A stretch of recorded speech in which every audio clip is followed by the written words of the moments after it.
Êtes-vous assez payé ? Qui décide de votre salaire et en fonction de quels critères ? Je suis sûre que vous vous êtes déjà posé ces questions. On va tenter d'y répondre aujourd'hui dans Industrie News. Ici, vous trouvez toutes les nouvelles de l'industrie et du syndicat UNIA. Aujourd'hui, on va parler des négociations salariales, dans la blanchisserie notamment, de la lutte des employés de Stahl-Gerlafingen et de SICPA pour éviter les licenciements et de cette victoire devant les tribunaux d'une salariée de Marvin Pack, un sous-traitant de Nespresso. On est ici dans les locaux de la centrale UNIA à Berne, où on reçoit Silvia Locatelli. Bonjour. Bonjour. Vous êtes secrétaire régionale d'UNIA à Neuchâtel. En quoi ça consiste exactement d'être secrétaire régionale ? En fait, je suis responsable de la région Neuchâtel, c'est-à-dire que je coordonne les activités des 35 personnes qui travaillent à UNIA à Neuchâtel, et puis aussi évidemment de toutes les activités qui sont en lien avec les militantes, les militants, les travailleuses et les travailleurs. C'est vraiment un travail d'équipe, et puis moi je suis un peu juste comme un chef d'orchestre qui tente de mettre tout ça en musique pour que la musique syndicale à Neuchâtel soit belle. Et c'est à ce titre que vous participez aussi aux négociations salariales ? Oui, alors effectivement, je participe à passablement de négociations salariales, en tout cas pour Neuchâtel, et aussi à quelques négociations nationales, notamment par exemple l'horlogerie, parce que l'horlogerie, c'est quand même une très très grosse activité à Neuchâtel, c'est même l'activité principale, et donc c'est normal que la secrétaire régionale y soit. Est-ce que ce sont ces négociations qui déterminent les salaires des employés directement ? Alors, c'est notamment ces négociations qui déterminent le salaire, mais pas uniquement, bien évidemment, puisque en fait, il y a aussi toutes les négociations individuelles auxquelles tiennent beaucoup les patrons. Nous, on y tient évidemment beaucoup moins parce que c'est empreint de beaucoup d'inégalités et que c'est surtout extrêmement opaque. Les entreprises se cachent toujours derrière des grilles salariales pour dire en fait aux travailleuses et aux travailleurs, particulièrement aux travailleuses, vous êtes en haut de la classe, donc on ne peut plus vous augmenter, madame ou monsieur, mais cette classe, personne ne sait à quoi elle correspond. On n'a jamais vu ces grilles. Évidemment, elles ne sont pas non plus partagées avec les syndicats. Donc en fait, c'est une opacité pour que les managers puissent continuer à distribuer comme ils le souhaitent. C'est d'autant plus injuste qu'on sait en fait que le travail, la production, c'est un travail d'équipe. Et donc, il n'y a absolument rien qui devrait justifier ce genre de fonctionnement. Et quand on voit les écarts salariaux en Suisse, on voit que ce système, quelque part, il est vraiment dépassé. On s'arrête un tout petit moment pour un petit exercice de définition. On vous retrouve juste après pour en savoir plus sur ces négociations salariales et voir ce qu'on peut obtenir quand elles se passent bien. Voici les mots du syndicat autour du mot salaire. Le salaire est l'argent que l'on reçoit pour avoir travaillé pendant un certain temps pour un employeur. On peut être employé à l'heure ou au mois. On distingue le salaire brut du salaire net. Le net, c'est celui que l'on touche effectivement après déduction des cotisations sociales. Le montant du salaire est fixé dans le contrat de travail. Il doit être négocié entre l'employeur et l'employé. Mais lorsque les salariés négocient tous ensemble, ils ont plus de pouvoir qu'individuellement. C'est là que le syndicat entre en jeu. Les salaires sont parfois fixés dans une convention collective de travail. Le syndicat négocie alors pour toute une branche ou une entreprise. Et les salaires ne peuvent pas être inférieurs à ceux de la convention collective. Pour être sûr qu'elle soit respectée, parlez de votre salaire avec vos collègues. Silvia Locatelli, qui participe avec vous à ces négociations ? Qui est-ce qui est autour de la table ? Alors, ça dépend en fait des négociations. Il y a des négociations, et ça, normalement, c'est la majorité, où il y a également des militantes et des militants qui participent. Si c'est des négociations qui interviennent dans plusieurs régions, par exemple dans l'horlogerie, on a toutes les régions impliquées qui vont avoir des professionnels et des militantes et militants. Donc, ça fait beaucoup de monde. Dans l'horlogerie, on est une vingtaine, donc c'est pas rien. Et puis sinon, il y a aussi des négociations qui se font par délégation. Donc, les militantes et militants, les travailleuses et travailleurs délèguent les professionnels du syndicat. Ça dépend aussi, on va dire, de l'état de tension et de ce qui est prévu dans la CCT en elle-même. Ok, justement, les CCT, est-ce que toutes les CCT garantissent des négociations salariales ? Alors, les CCT de branche, en général, oui. Il peut y avoir quelques petites CCT, mais à ma connaissance, en tout cas pas en Suisse romande. Et par contre, c'est vrai que les négociations ne sont pas toujours les mêmes, du même type. On ne négocie pas non plus toujours la même chose. On négocie, par exemple, pas toujours les salaires réels. Par exemple, dans l'horlogerie, on ne négocie pas les salaires réels, ce qui, en fait, est une grosse lacune qu'on aurait voulu corriger. On n'y est pas encore parvenu, mais on maintient. Et puis, d'autres CCT dans lesquelles on négocie les salaires minimaux et les salaires réels. Donc, dans l'horlogerie spécifiquement, vous dites on ne négocie pas les salaires réels, du coup, on négocie quoi ? On négocie le renchérissement. Alors, négocier, c'est un bien grand mot, étant donné qu'en fait, il y a un renchérissement qui est la base de août de l'année dernière. Donc, typiquement, cette année, c'est 1,1%. Et là, en fait, il y a des discussions. Cette année, il y en a, parce qu'il y a des conditions qui ont été mises par le patronat, notamment sur les dérogations, qui sont complètement à l'encontre de la CCT et qui font qu'il y a un blocage pour l'instant. Et ensuite, dans l'horlogerie, quand ça se passe normalement, c'est-à-dire quand le renchérissement est octroyé, il y a l'ouverture des négociations sur les salaires minimaux, et celles-ci, elles sont régionales. Donc elles se font de manière séparée, région par région. En fonction du coût de la vie.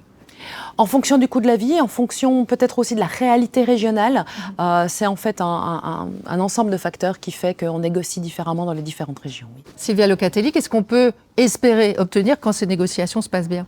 Alors si les négociations se passent vraiment bien, ce qu'on obtient finalement, c'est une vraie revalorisation des salaires des personnes, c'est-à-dire pas uniquement le renchérissement qui est uniquement l'adaptation au coût de la vie, mais aussi une valorisation de leur travail. Ça, c'est quand ça se passe bien, mais pour que ça se passe bien, il faut souvent beaucoup se battre. Ouais. On vous retrouve tout de suite pour parler de ce qui se passe justement si ces négociations se passent moins bien, voir si elles échouent, ça va être tout de suite. Mais tout d'abord, on part à Podey, dans le canton de Vaud. On rejoint une équipe de négociatrices et de négociateurs d'UNIA pour la branche de la blanchisserie, une branche à très bas salaire qui emploie surtout des femmes étrangères. Premier briefing dans un tea room proche du lieu de la négociation, très tôt le matin. On avoue que pour le moment, ils sont même pas entrés en matière par rapport à ce qu'on avait négocié lors de la convention collective en 2021. Ouais. Tout en sachant que cet été aussi, ça a été une bonne période pour les blanchisseries. Il y a une augmentation des nuitées au niveau de l'hôtellerie-restauration. Donc c'est une année que pour les blanchisseries, ça a été très bien. Alors là, nous sommes en train d'entrer dans la deuxième négociation salariale. Il y aura la partie patronale, la partie syndicale et on va négocier les salaires réels et les salaires minimaux pour la branche des blanchisseries. Il y aura environ 4 personnes de leur côté, 4 personnes de notre côté. Nicole Vassali, vous venez de passer 2h30 en négociation. Là, on vous retrouve juste à la sortie du centre patronal. Comment est-ce que ça s'est passé? Alors, je dirais bilan mitigé. Alors, la séance a commencé, c'était assez tendu. Des deux côtés, de la partie patronale et de la partie syndicale. On était assez figés sur nos positions. Après, il y a une interruption de séance. Donc, des deux côtés, il y a plusieurs interruptions de séance. Des deux côtés, nous avons bougé sur nos revendications, sur nos propositions. Et donc, à la base, à la fin, on a terminé avec des propositions que d'un côté et de l'autre, on ne pouvait plus bouger. Vous avez bon espoir pour la suite? Comment est-ce que ça va se passer maintenant? Alors là, on aura une troisième séance le 28 octobre. On ira de notre côté syndical voir les travailleurs et travailleuses pour voir comment et si on peut bouger sur notre proposition. Et de la côté patronale, on imagine aussi, ils iront voir au niveau des patrons s'ils peuvent bouger aussi sur leur proposition d'aujourd'hui. Les négociations salariales, elles sont un peu compliquées.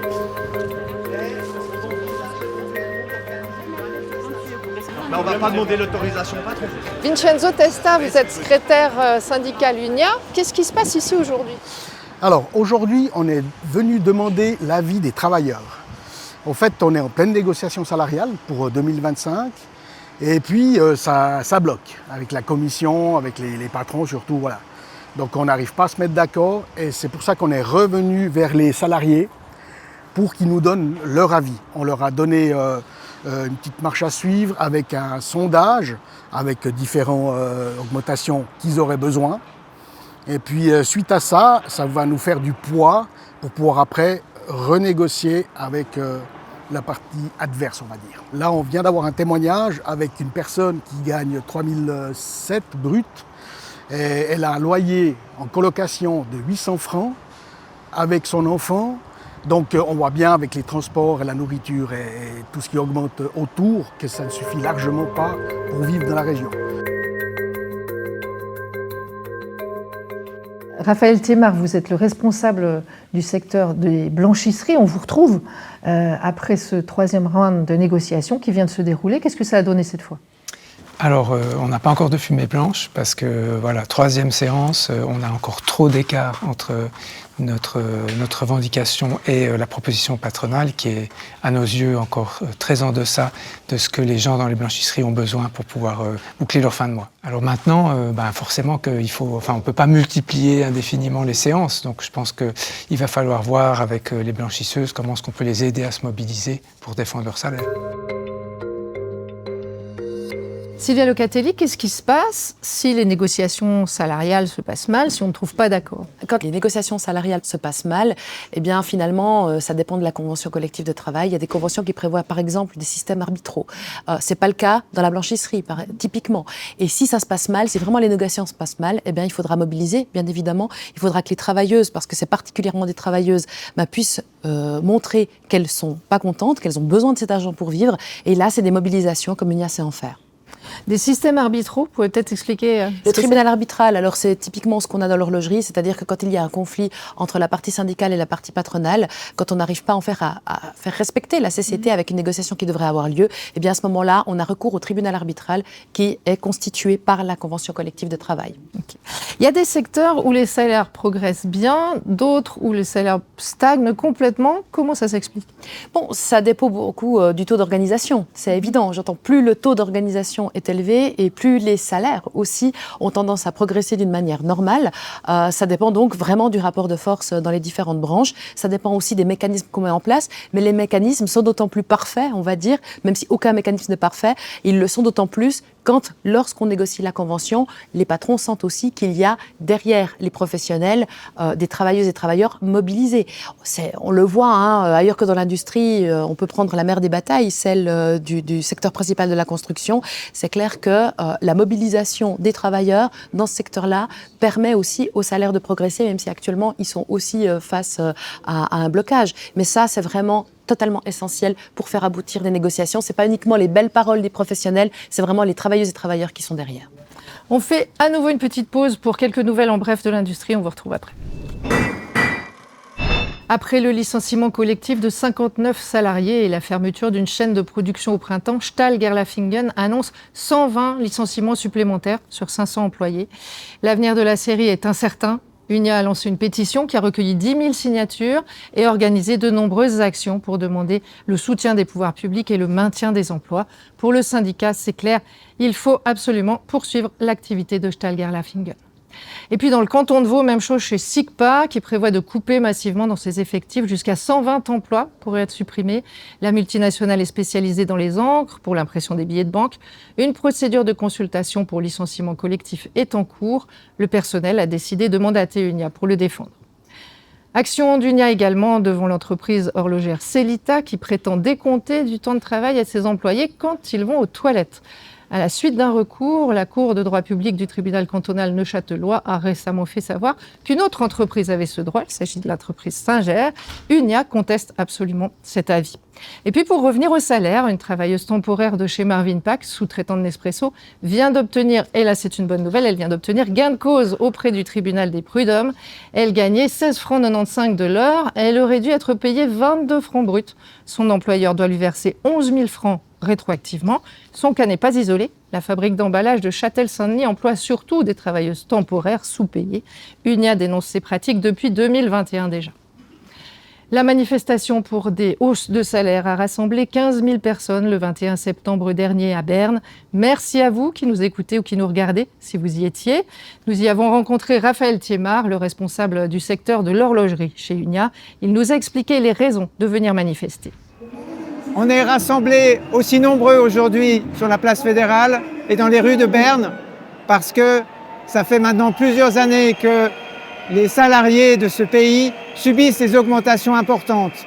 Des augmentations des primes de caisse maladie, du coût de la vie, des augmentations de loyers, des augmentations de l'énergie. Mais les salaires ne suivent pas. Laisser s'appauvrir les gens qui travaillent dans un pays, dans une économie prospère comme la Suisse, c'est pas quelque chose qui est acceptable. Alors, on est ici aujourd'hui pour envoyer un signal fort aux entreprises, pour leur dire augmentation de salaire maintenant.